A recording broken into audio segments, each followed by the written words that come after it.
Are you ready? Let's go. Now circling in the neutral zone. Here's the pitch on the way. 36 yards for the win. This. Here comes a big chance. The shot. Is this the dagger? The neutral zone. This is as good as it gets. The Neutral Zone is brought to you by the Ontario Para Network. Follow them online at onpara.ca. Now, here's your host, two-time Paralympian, Brock Richardson. What's going on? It's time for another edition of The Neutral Zone. I am indeed your host, Brock Richardson. Coming up on today's program, we are going to have a discussion on the significance of something referred to as OLY and PLY. What that means is Olympians and Paralympians can sign up for this idea of using those acronyms to identify that they have been to the Olympics and Paralympics. And we're going to have a discussion around that, the good, the bad, and some of the possible ugly of all that. We'll see what comes out of that conversation. And the trade deadline has come and gone. We will talk about what we liked about the trade deadline, didn't like about it, and all the things that come in between. The Briar will also discuss a little bit about that in the headlines as well. Don't know why I did that, because I just told you something that's in our headline. And we're also going to be previewing the World Championships for curling. All that coming up, and nobody has been traded from this panel. So thank goodness for that. I'm joined by Cam Jenkins and Claire Buchanan. Here comes your headline. Neutral Zone headlines. After nearly 25 years of excellence, Mike Whitehead is retiring from the national wheelchair rugby team with 6 Paralympic appearances, 2 silver and a bronze medal, and countless world championship and Pan Am success, and a 2017 induction into the Canadian Wheelchair Hall of Fame. He has a stacked resume to retire on, and we congratulate him on a great career and look forward to see what he's doing in retirement life. We'd also like to congratulate Team Canada's wheelchair curling team as they finished third at the 2025 World Championships in Scotland. This solidified that the nation will be represented in the sport of wheelchair curling in 2026 Milan Winter Paralympic Games. So we congratulate everyone involved, and I for one hope that we can get one of the athletes on in the near future. And finally, we would also like to congratulate Team Jacobs from Alberta for winning the 2025 Briar title. This team will represent Canada at the World Championships later in March, and it was a great final game where Gushu, it was down to the last rock, and unfortunately Gushu was a little bit too heavy, and therefore Team Jacobs pulled it out. So congratulations to them. We're just full of congratulations at the beginning of this show today. Those are your headlines for this week. If you want to get a hold of us on social, here's how you can do that. And welcome back to the Neutral Zone broadcast booth. Play ball! We're set to get this bowl game underway. The first pitch is brought to you by Brock Richardson's X account at Neutral Zone BR. First pitch and a strike. Hey gang, why not strike up a chat with Claire Buchanan from the Neutral Zone? Find her on X at Neutral Zone CB. There's a swing of the chopper out to second base, right at Claire as she picks up the ball, throws it over to the first base for a routine play. Out! And fans, there's nothing routine about connecting with Cam and Josh from the Neutral Zone at Neutral Zone Cam J and at J Watson 200. And the Neutral Zone is brought to you by the Ontario Para Network. Connect with them at ON Para Network. Follow them online at onpara.ca. Now that's a winning combination. So this has been a discussion that has been in my brain for a little bit of time, and we're going to have it as a panel discussion. And where this stems from is when you see Olympic athletes, you may see someone's name and then OLY associated with their name. And for the Olympians, this came into effect in 2017. And this is, like I said, to identify their success and just reaching the level of the Olympics. So you can get this whether you've medaled or just attended, it doesn't matter. You have to apply for it and then you receive it as long as you can prove that you've been to the Paralympic Games. And where this can be used is it can be used on social media, it can be used on business cards and your signature. I'm curious from both of you, and we'll start with Claire and go over to Cameron. What do you think about this idea? Because the Paralympians got it a bit later in 2022, but now we're on the same playing field. Yeah, it's interesting with something like this that there was such a gap between the Olympics and the Paralympics picking it up.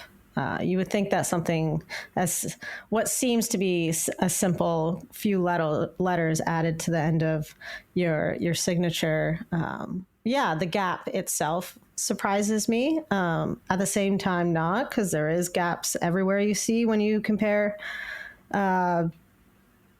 para sports and able-bodied sports. There's just gaps everywhere. But I mean, it's something that you commit quite a bit of time to, and you commit your life to, and it's very much similar to having at the end of your name PhD or doctorate, MD.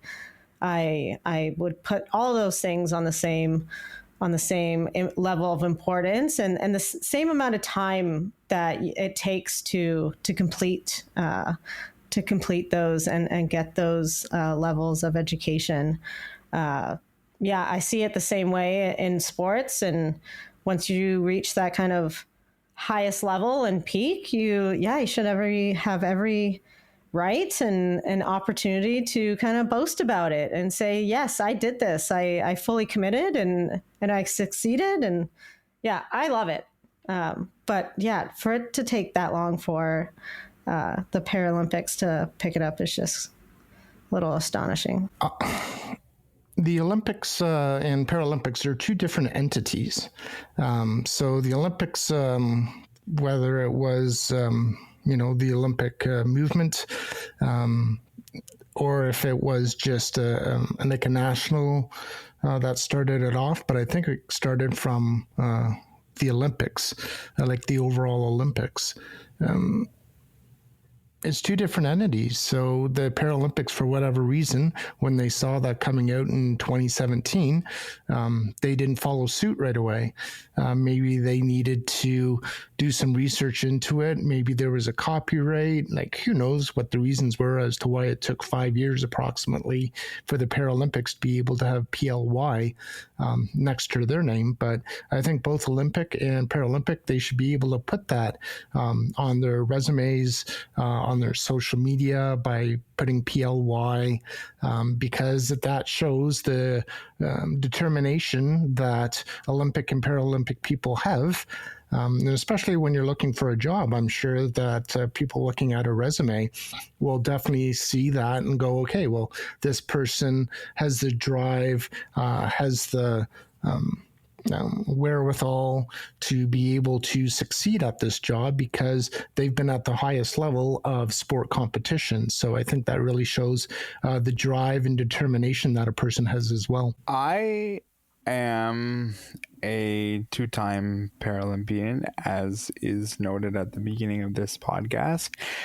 And I want to preface this in this regard because I think my opinion is a bit different than both of you, which I am interested in your thoughts and my thoughts as well. But I struggled with the idea of even putting the fact that I was a two-time Paralympian on the beginning of this show until our previous regime, the manager said, we should use it because it adds more notability to the podcast. I think it's a good thing.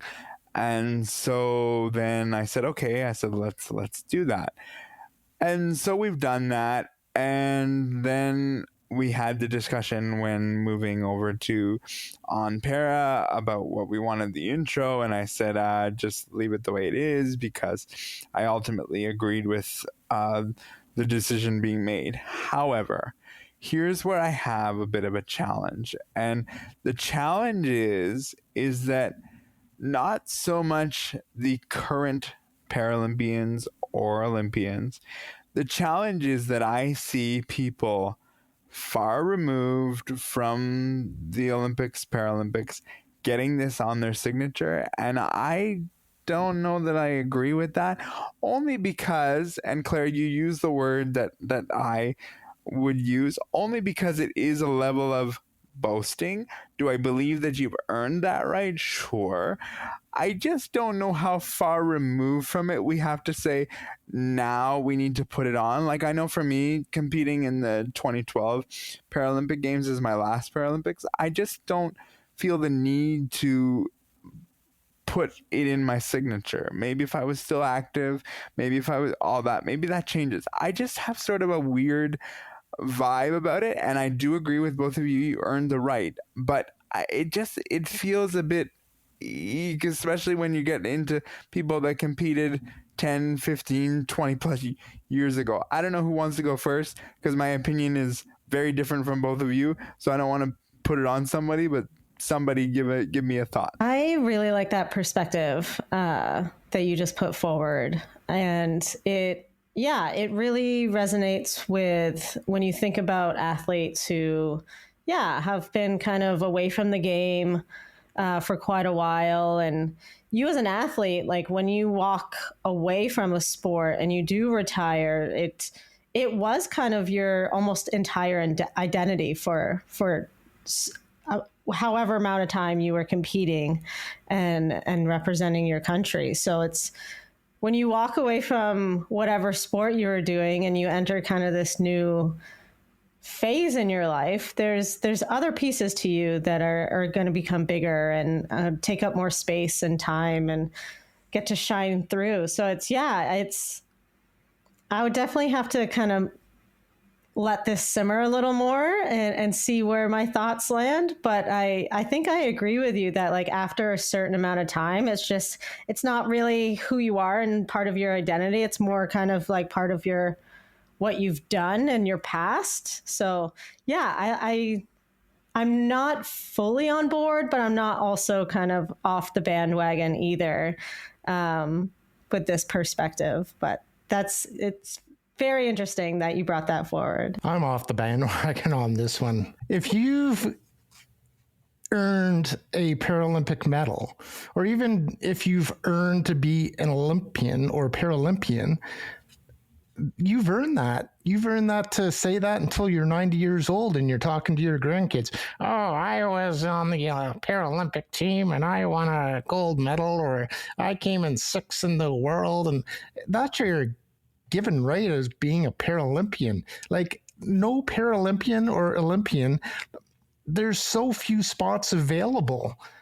So, and it really also depends on, if you don't want to, you want to be humble about it and don't want to put it, then don't put it. I'm fine with that.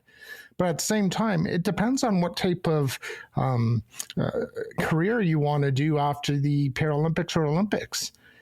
A lot of people I've seen from more of the Paralympic side, but maybe it's the Olympic side as well, are public speakers. And they talk about their experiences at the Olympics and Paralympics and how that's taught them to be mentally strong, or the post-depression of the Paralympics and talking about that, and mental health and so on and so forth. So when you're talking about that experience as a public speaker, you're damn right you want to have OLY or PLY next to your name. So they've earned the right to be able to put that next to their name, be it on social media or on the resume or wherever they want to. So good for them. And, if they're 80 years old and public speaking or telling stories to their grandkids, good for them. But again, I'm gonna play a little bit of a devil's advocate, because you brought it up as being a doctor and you can do that. but there is a point that you have to renew your license, and you have to renew that. And so you're not 90 and saying, I'm Brock Richardson and I'm a doctor, because you do lose that at some point. And I just feel like you're still a Paralympian, and once a Paralympian, always a Paralympian. I will give you that. I just don't know that you need the signature to go along with it at a certain point. I can still talk about the trials, the tribulations, all those things as a public speaker without writing Brock Richardson PLY. Like I don't need that as part of my life. I have a hard enough time writing my own signature due to my dexterity, and now you want me to add PLY? I don't need that in my life, and I can appreciate people that do. And I know there's people out there that say, well, at the beginning of the podcast it says, and two-time Paralympian Brock Richardson, but that's why I prefaced it this way at the beginning, because I wasn't necessarily on board with it at the beginning. And now, okay, I kind of get it. But adding PLY, Cameron, on my signature now is like, I'm good. No, you could put PLY on your signature, and whether you have dexterity issues or not, you can only do it once, and then you can use that signature once you, through the power of the computer, only ever have to do it once, and then you can stick it on anything you want after that. So you only have to write it once, Brock. So don't give me this dexterity stuff. We have technology to be able to do that now. Yeah. And if you don't want to personally do it, then don't do it. But if other people want to do it, and as far as being not a licensed doctor anymore, you still can put PhD or whatever you got through university and still have those titles on there. So if you got a PhD through university, you can still put that as part of your title on your resumes or whatever you want as well. So that's a bunch of bluey as well. So yeah, I meant the dexterity thing more as a funny stupid, because I get lazy writing my name now as it is. Now you don't have to do it with technology. You just do it once and then you copy and paste and it's always there. Yeah. Is that dexterity, but also a little bit of older age? You just don't, just not worth the time. Yeah, maybe. I did turn 34 this year, so which for God's sakes, I'm 51. Yeah. Well, I am proud to say that I'm the youngest member of this panel. But I don't know, guys. Like, I struggle. I really do. I struggle with it. I struggle with the whole, like, do you need it? And I guess people do. Like, I mean, I had people in my close circle tell me, what does PLY mean? And I say Paralympian, and they go, but unless you told me that, I wouldn't have known. Well, that's not necessarily the deal. I don't know. It's hard conversation for me to, starter. Yeah. It's hard for me to just get around this idea of like, yeah, we're putting PLY or Olympian OLY on our signature. I don't know. Why don't you want to do that? I don't need to. Like, I know I was take off the beginning of the show where it says two-time Paralympian Brock Richardson. I could, but for the purposes of the podcast, it gives a little bit more of a validity to it, rather than just some guy just sitting here talking from nowhere. So yeah, and that's why I preface validity for your resumes or social media as well. Yeah, I don't know. I struggle. I really struggle. Humbug. Is there what do you think, Claire? What are your thoughts? Yeah, I think it really, like, you're touching on a good point of it. It can have some pull and like really fit in the right spaces and time. Like, we are athletes ourselves here on this panel, and it's whether we are going through our like broadcasting careers or any of that sorts. It shows your experience in the field. And I think if someone was a Paralympian and it's been 15, 20 years since they've been at the games and they're not really doing anything career-wise related to sport or whatever, then maybe it's not necessary. But if you are kind of staying in that realm of using your voice as an opinion or facts or research base in the sports world, I think it absolutely has a lot of weight to it, and it really matters. I think it really shines a light on your experience, and it's, yeah. And don't get me wrong, it has its perks and it has its understanding, because there's been 2 jobs that I've applied for recently that are specifically for Paralympic athletes. I could not apply for those jobs if I was not a Paralympian. I get that.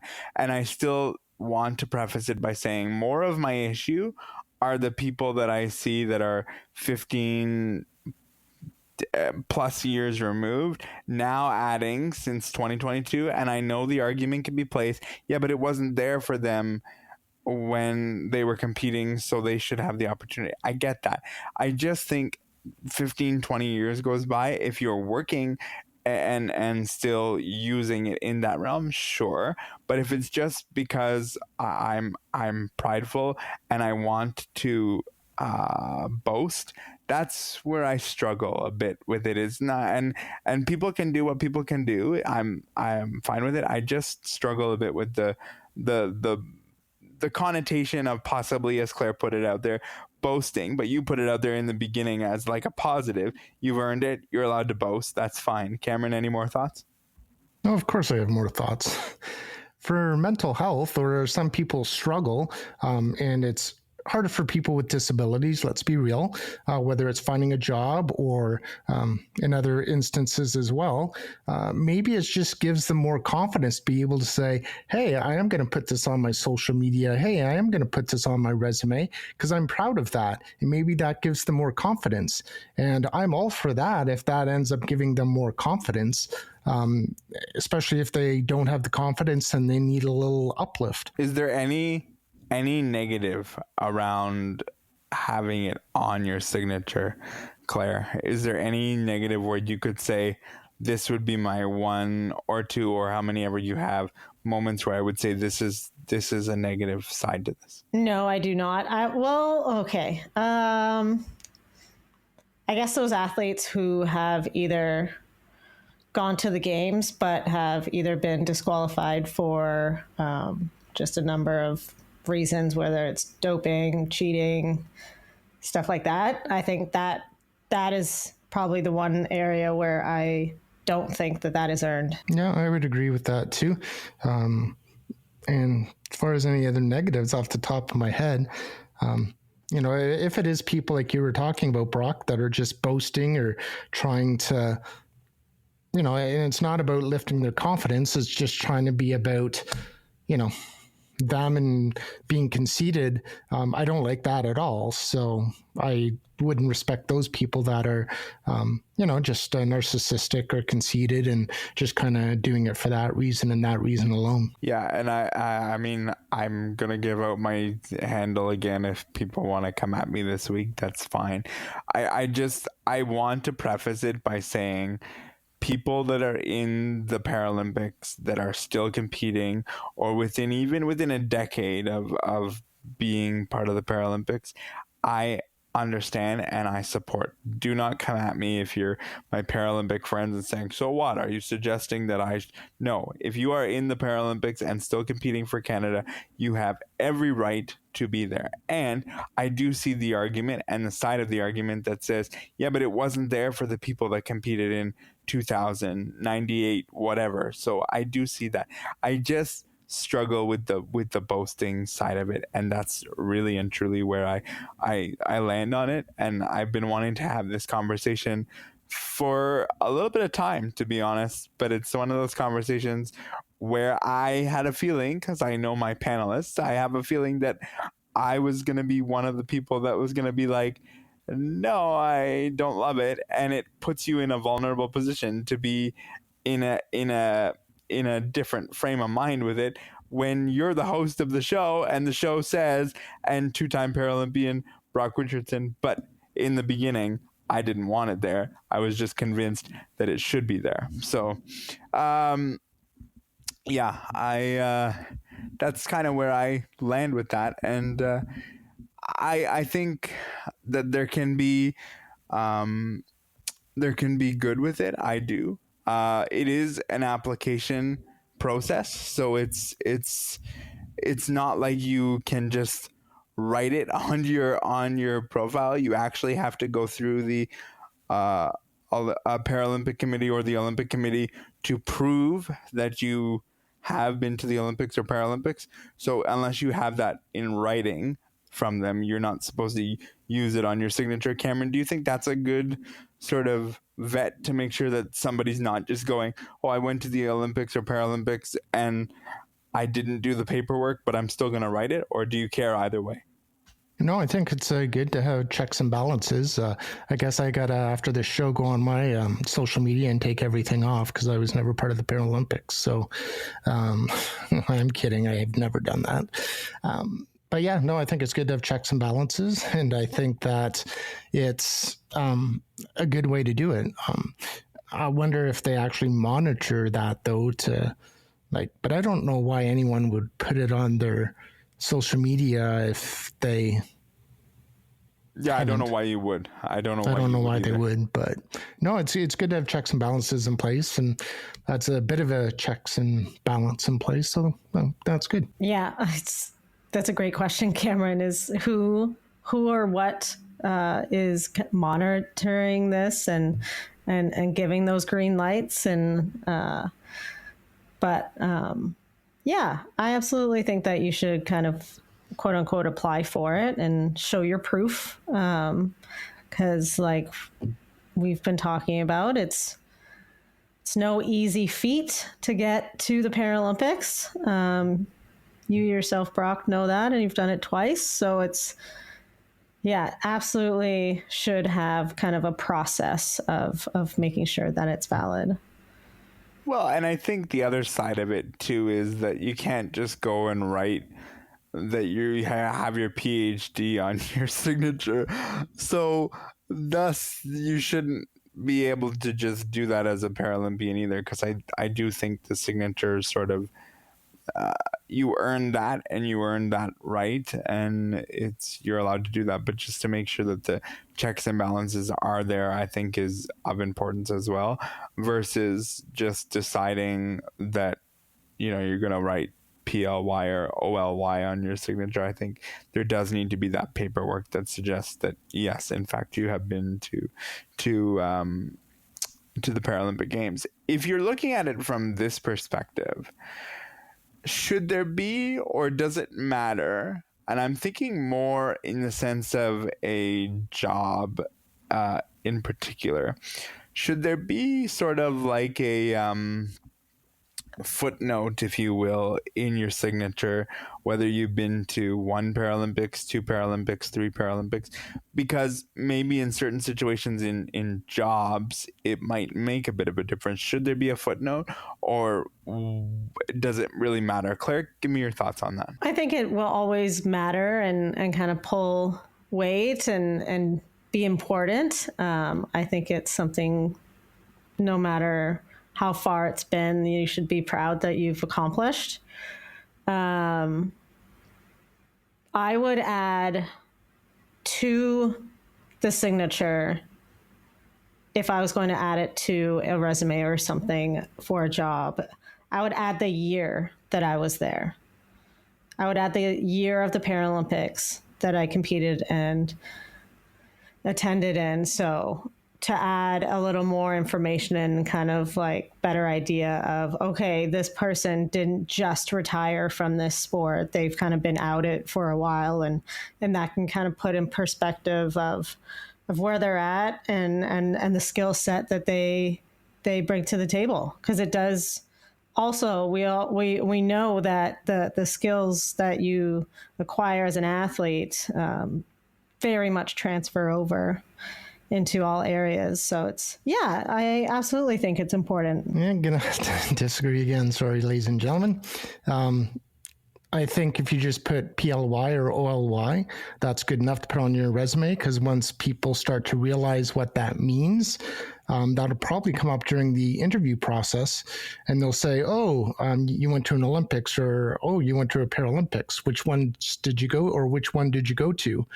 And then the person on the other side of the table being interviewed will end up saying, oh, well, I actually went to 3, and, and then start a conversation like that. So I don't think you really have to say how many you went to, because I don't think that's going to show what your character is even more by saying you went to 4.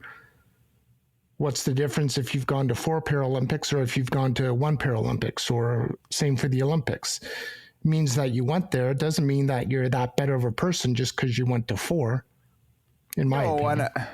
No, I don't, and I'm not saying, and I don't think nor is Claire, I'm not saying that more Paralympics makes you any different. I just think for the context of a job that you might be applying for, that's asking for a Paralympian or asking for an athlete, to give the context in your signature in some way would be helpful, in the sense of, depending on what you're applying for or what you're getting, putting it in your signature and just, again, being proud of it. I like your idea, Claire, of putting the year that you went, because I think that's cool. I think if I'm gonna warm up to this idea, I think I would be on the side of putting a little footnote in my signature of like, this is how many I've been to, this is what it is. But yeah, it's an interesting conversation that we've gotten to have, and thank you guys for being so transparent, because the truth is, this was a late ad on today's script, and it was a good conversation that we got to have. If you want to hear from our sponsor, listen up, it's coming right now. The Neutral Zone is sponsored by the Ontario Para Network.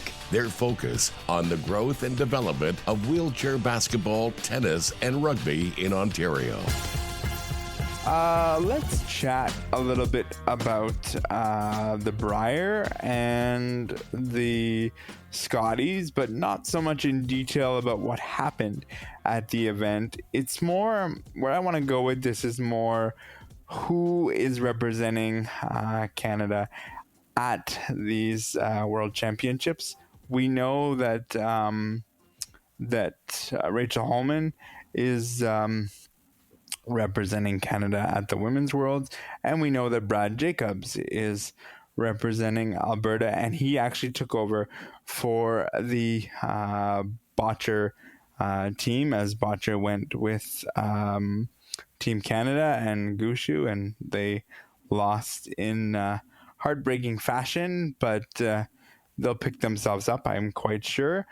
I'm just curious from both of you, does this mean that both teams are the best in Canada right now because they both won their respective World Brier and Scotties, and thus going to World Championships? Cameron, start with you on this one. Coleman, she's a beast. Of course, she's the best, and maybe the best in the world. How many games has she lost over the past couple of years? Hardly any. I could probably count it on 2 hands at the most. So I definitely think Coleman is the best possibly in the world, number one. And as far as Team Jacobs goes, he had to fight and scratch and claw back in order to get there to the Brier final. And it was unfortunate that Gushu missed the last shot, because he certainly hasn't missed a lot of those. So I don't know if Jacobs is the best, but he certainly fought hard to win the Brier, because he had to come back in a lot of games to win that. So. 4 straight elimination games for the Jacobs rink, and that game that you're referring to, where Brad Gushu missed his shot, was actually in the semifinal, and he had a chance to make it to the final because Dunstone and beat Gushu in the 1-2, and that's how that happened. But still, nonetheless, it's a heartbreaker for the Gushu rink for sure. But just to build yourself on those 4 elimination games, Claire, where you win and you kind of had your backup, and some would say that you got a bit lucky in the semifinal with what happened with Brad Gushu, but at the end of it, you earned your way to the final, and in my mind, you're probably more ready to go than anybody else because your back was up against the wall for the last 4 games. Yeah, when you're in those kind of higher pressure moments, you definitely have to intentionally lean a lot on strategy and really picking your moments. And it's really cool to see in a sport the gap closing between the best and the next best and then on. And you see it on both the women's and men's side is that, yeah, if you were talking to us a few years ago, it just would have been an easy pick of Homan and Gushu are just going to walk away with this thing.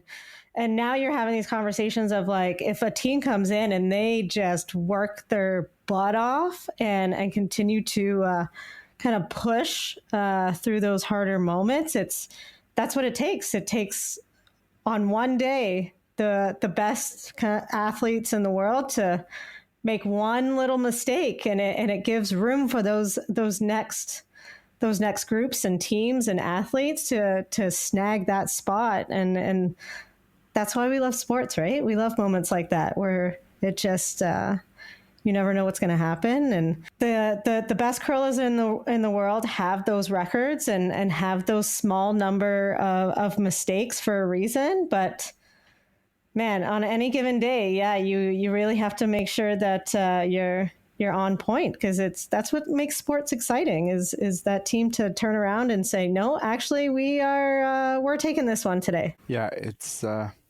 it's certainly that way for sure. Cameron, the Worlds start this coming Saturday if you're listening to the pod on release week. What do you expect from Rachel Homan? She is number 1 in the world going to these Worlds. She's beaten everybody on tour this year. What do you expect from Homan this week? I think she's going to win it all, unless somebody steps up to beat her, obviously. But she's showing time and time again that she's the best in the world. She's hardly lost any games, and I don't see anyone beating her. Like, I think she's the heavy odds favorite to win the entire tournament. So stranger things have happened. It only takes one shot to be able to, lose a game. But I don't know. My money, I'm not a betting cam, but if I was, I'd put my money on Homan. Yeah, there's just no way you can go against the Homan Empire. I mean, everybody in Canada calls it the Homan Empire, both on the men's side and the women's side of the game. I mean, they know. What's the one thing, Claire, if I can flip it the other way, what's the one thing that can get in the way of Rachel Homan and not being successful at this event? That's a good question. It's when we look at sports, we mostly are looking at fast-paced, kind of instinctual sports. But when you look at curling, it's very like strategic and really thinking about what's not only what you're going to do in this moment, but what's going to happen 2 or 3 rocks down the road and where that can land you. And I think that's where she might come into a little bit of trouble is I think the only way to shake someone like that and an athlete of that stature is to maybe find them in a moment where they're not staying present and maybe thinking too far ahead or not far ahead enough. And I think that's where her opponents can really try to capitalize on is you have to really look for those moments where she's just slightly out of focus. And that may never happen. Again, we're talking about the greatest curler in women's curling right now. So it's really hard to say what can knock her off her game, but that rarely happens. So with the second greatest curler being a coach on the bench and Jennifer Jones, so that's a force to be reckoned with. Cam, do you see something in particular that could derail the Homan Empire, and if so, what would be the one or two things that would come to mind? Boy, I'm gonna have to see it to believe it. Like, somebody's gonna end up having to, and Captain Cam Obvious to the rescue, but somebody's going to have to make better shots than her, or the entire team at the end of the day. And they're going to have to miss some shots. Like, what else can you say? It's like their hitting game is phenomenal. Their draw game is phenomenal.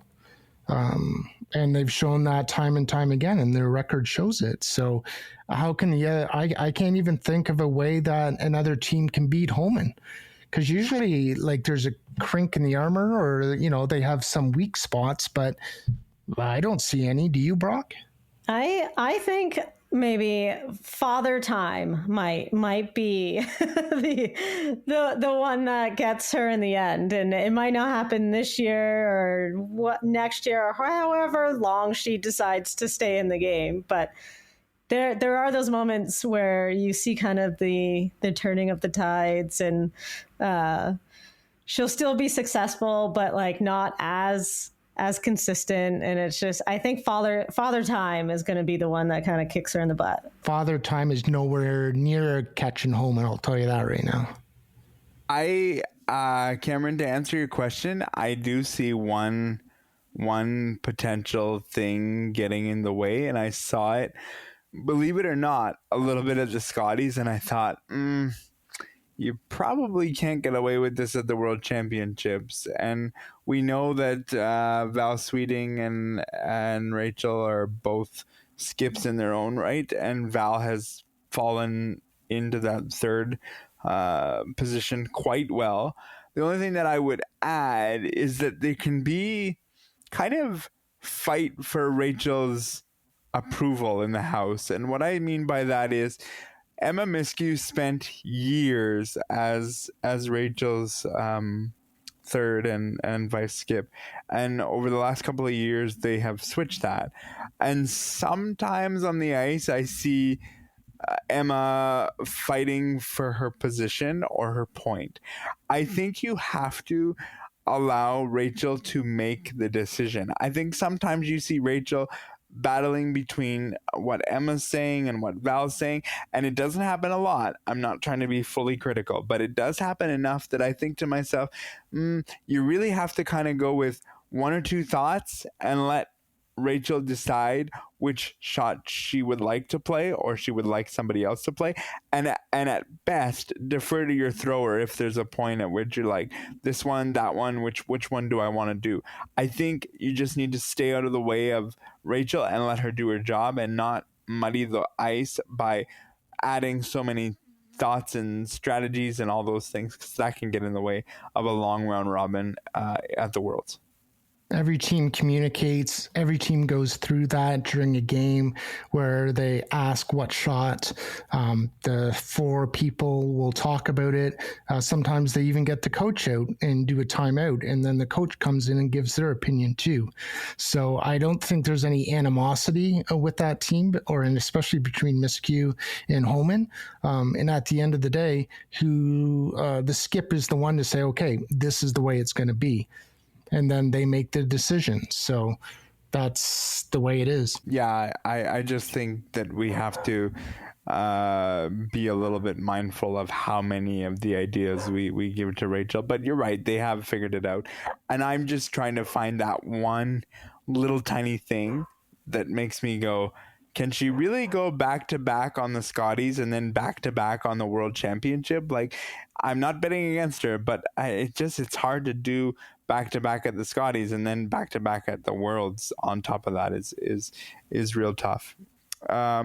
What's also tough, before we get into the trade deadline, which was a lot of fun, but what's also tough is this idea of competing in Canada and that's where the men's world championship is going to be. It's going to be in Canada, and Brad Jacobs will be representing there, as we've talked about.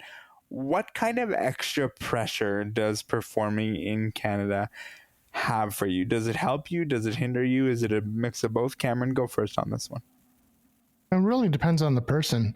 I think Jacobs has been doing professional curling and in that kind of stress ball for a long period of time. So I don't think he's going to wilt under pressure.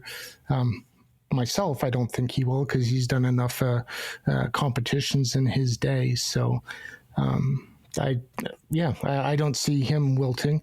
If you want to talk about other sports, other sports, they may have a lot of pressure. Like you think hockey, because, that's Canada's sport, apparently.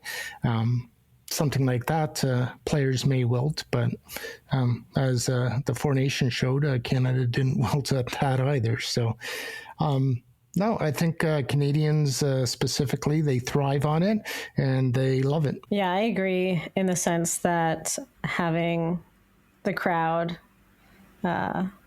there at home, being able to play and represent in front of kind of a hometown crowd is undescribable when you experience it yourself as an athlete. And I think it's a feeling that kind of never gets old of being in a crowd, in front of a crowd that is yours and that is Canadian. And I think that especially for a sport like curling, because we could very much argue that that's one of our sports as well, hell yeah.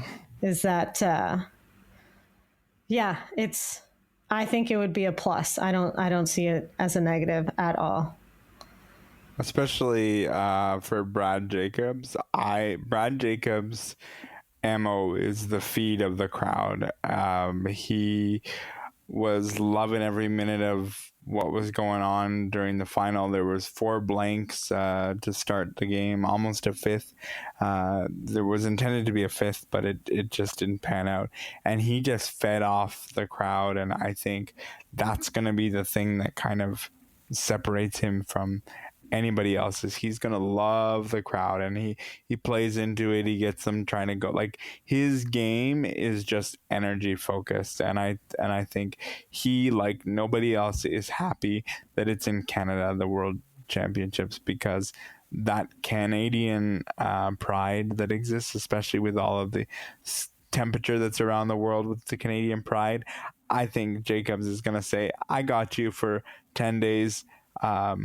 Let's move forward together. So it's to be interesting.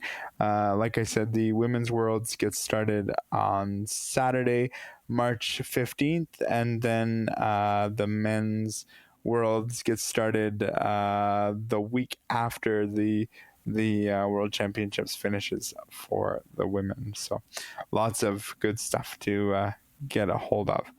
One of my favorite days of the year is Trade Center. This year, Trade Center was outstanding, both from a production value. We didn't mince words last week. We all really enjoy TSN's coverage, and I think this year was no different. Very curious to see how much of the trade deadline you all took in, and what were some of the good trades that you enjoyed and some surprises. Let's start with Cameron on this one. Yeah, I turned it on about 1 o'clock in the afternoon, 1:30 in the afternoon. So it was certainly a lot more exciting than in previous years, because usually I don't like it as much as I used to, because it's usually just a player that was good that is getting older for trading it for a pick day. And that's what trade deadline to me has been over the past few years. But this one was spicy for this trade deadline, because they actually had some hockey deals. Biggest one of the day was Rantanen. He only played, a handful of games when it came to Carolina, and then Carolina traded him to Dallas, and then he signed an 8-year deal. Like, holy cow. You saw some other trades as well. Buffalo they made a trade to get, I think it was Cousins out. Then that's like a big trade as well. So there were certainly some good trades that actually help people now rather than just picks. And I think that has a lot to do with the cap. Has a lot to do with so many teams still being in the fight to get into the playoffs. So there certainly weren't a lot of sellers. So the sellers, they got huge, assets back in trades. Yeah, as a Toronto sports fan, I feel like no matter what trade deadline we're talking about, we only hear rumors going around. Oh, there's trade rumors of this player, or are they going to stay, or are they going to go? And no actual hard deals being made. And I usually check into it here and there, more so on social media on trade deadline day. But this one had a lot more noise. I think, in my opinion, the biggest one was that Brad Marchand is now in Florida and not in Boston anymore. And that's just puts the Panthers on another level of everyone's going to essentially have to go through them to get to the finals and fight for that cup. But it's, like going back to Toronto, I feel like every year you don't expect much because much never really happens. Instead of giving our big stars way more money than they should have if we want to win a championship. I think I said this in our group chat this week, is I miss the days when big time players would take a pay cut to really put a team together and surround themselves with like a full squad that can fight for a cup. And you just don't see that anymore. And it's kind of heartbreaking because, like you said, Cam, it's most of the trades are, here's a player for 3 picks 3 years from now. And it's a little boring. Like I would rather see, like, let's trade a player for a player and make it interesting. Yeah. So it's, I over the years, I tune into it more and more, but I kind of just wait until the dust settles and like see where everyone lands. I mean, Ryan Reeves is in the minors now. Like, you never know what's going to happen in a couple hours, right? So and that's only big breaking news in Toronto when Ryan Reeves go down to the minors. But actually, we didn't get any big players, but we're sending guys down to the minors. That's the big story in Toronto. Well, just to let you know, since we are talking about hockey over the wire, we do have some breaking news, folks. Florida Panthers defenseman Aaron Ekblad is suspended 20 games for violating the terms of the NHL and NHLPA performance-enhancing substance program. And so far this year, he has appeared in 56 games for the Florida Panthers. So 20 games, that's basically until the end of the season, maybe one more in the playoffs. So there's some breaking news for you that just came over the wire. Suspend him for the rest of the year. The Leafs are going to have to play the Florida Panthers, so just tell him he can't play anymore. That's just the way I feel. But yes, thank you for that breaking news. There's somebody, I'm trying to find it, but there's somebody that was traded that's actually in the Hall of Fame, and he was traded just like his contract was moved because the organization is still paying it out, and I'm trying to find it on the fly, but I'm not succeeding. But like, that's the level of Trade Center where I'm like, really, we're talking about a guy who's literally in the Hall of Fame. And I know TSN made light of it. I get it, and it's just that the contract is still on the books, and that's the way it is. But I was surprised to learn that that another organization took on a contract that the players in the Hall of Fame. But I think I agree with Clara. I think the big deal of the day for me was the Brad Marchand deal. I saw somebody post this week on social media that now I have to hate the Florida Panthers, and yeah, I mean, I guess you do. If you're a Leaf fan, you already hate the Florida Panthers. Yeah. I don't know if anyone else was thinking this way, but it did cross my mind after seeing how much fun Brad Marchand had at the Four Nations Cup with Team Canada, that maybe in another universe he would end up with Toronto and like want to play with those guys now. And it's just, it wouldn't bother me in the least. I have to tell you, like people that hate Brad Marchand, I'm like, yeah, so he licked someone. Like, get over it. Like, it's fine, whatever. But people just, when things happen and people hate players, they hate them forever. But yeah, I agree with you. I'd love to see him in a Toronto uniform, but I don't think Brad Marchand has any interest in playing for the Leafs. That's just a personal take that I have. Yeah, Florida did really well. I think they made the best deals for trade deadline. We haven't even talked about Seth Jones.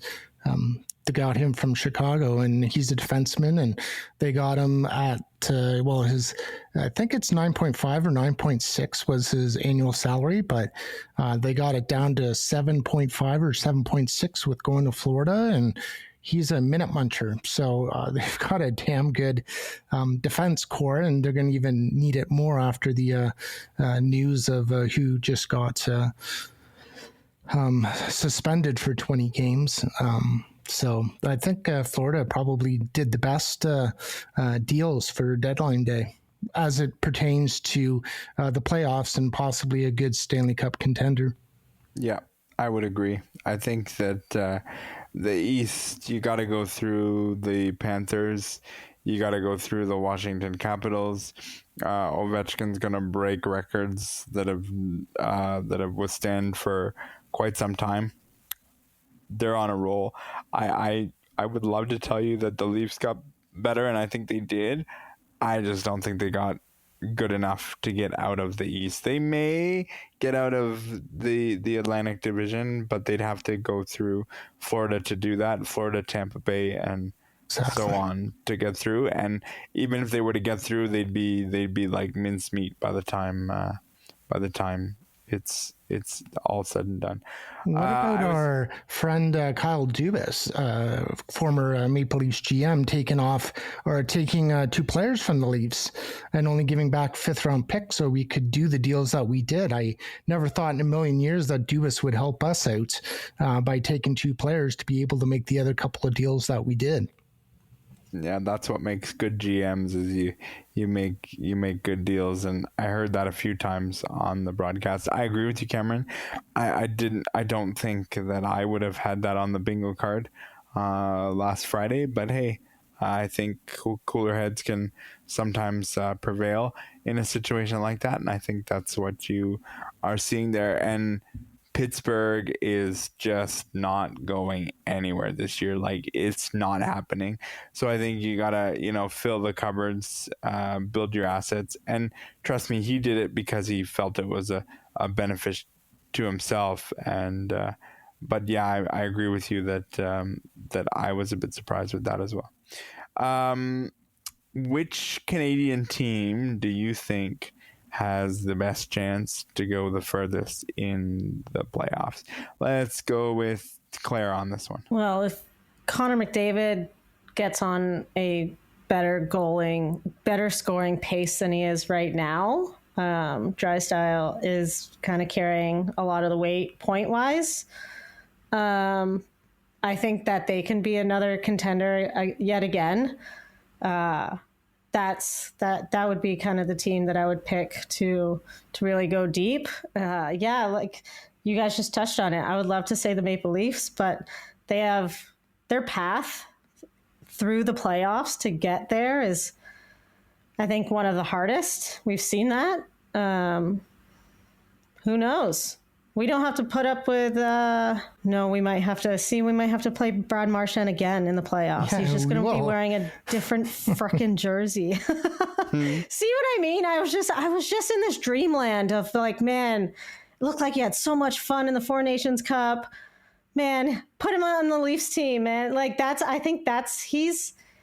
he has a lot of the qualities that the Leafs are missing and have been missing for quite some time. He's just, he bugs you. He bugs the hell out of you. And we really don't have anybody on the Leafs team that can really get in people's heads like that. So yeah, it's in my dream world. I would have loved to have him, but yet again, probably going to be facing him again in the playoffs. And yeah. You know what's really important in all this?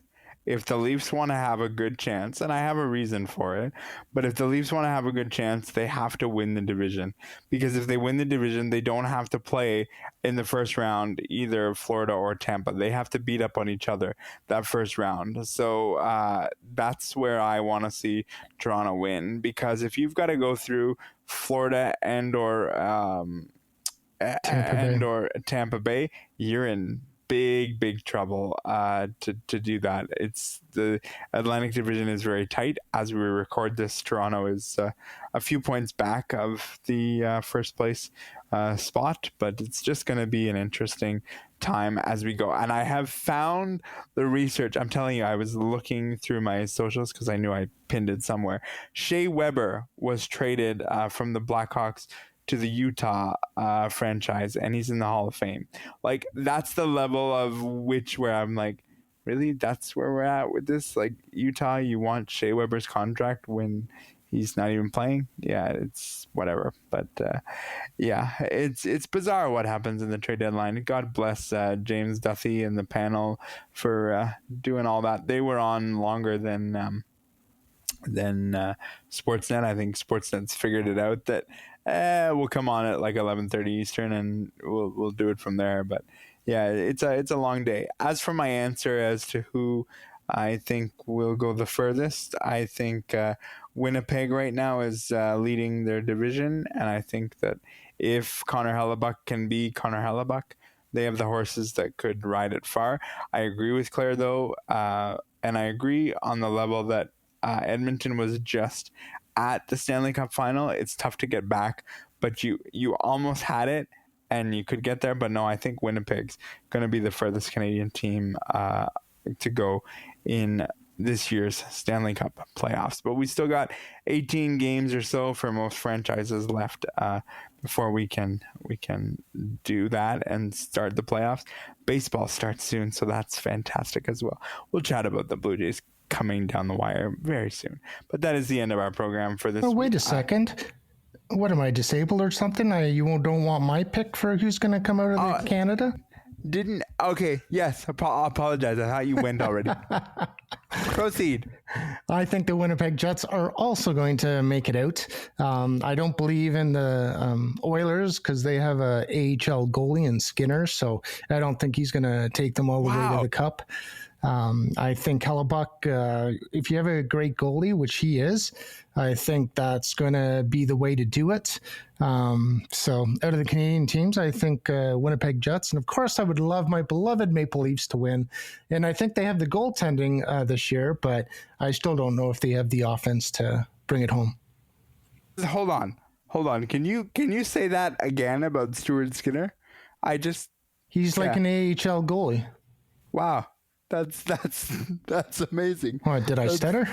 It's a hot take on a Monday. Yeah. I just wanted to see if you would repeat that again because you said it very quickly. But I don't know if I'd go as far as to say that he's an AHL. He's like at 880 something, 890 save percentage. I don't have it right in front of me, but he's not doing well. No, it's I'm not doing well either because I forgot to get your opinion. Sorry, Cameron. That's okay. I'm glad you stopped me though because I was like in the middle of, I was in the middle of like I'm done now like but then you're like, hey, I want my opinion. I want my opinion heard. I do that to Josh all the time too, so he'll have total empathy for you that happens. Yeah. Anyone else have anything to say, or can I close the show now? Close her up. All right, I'll close it up. That is the end of our program for this week. I would like to thank Cam Jenkins, Claire Buchanan. I'd also like to thank our technical producer, Mark Aflalo. Stay tuned for next week because you just never know what happens when you enter the neutral zone. Be safe, be well. The Neutral Zone is brought to you by the Ontario Para Network. Connect with them at ON Para Network. Follow them online at onpara.ca. Now that's a winning combination.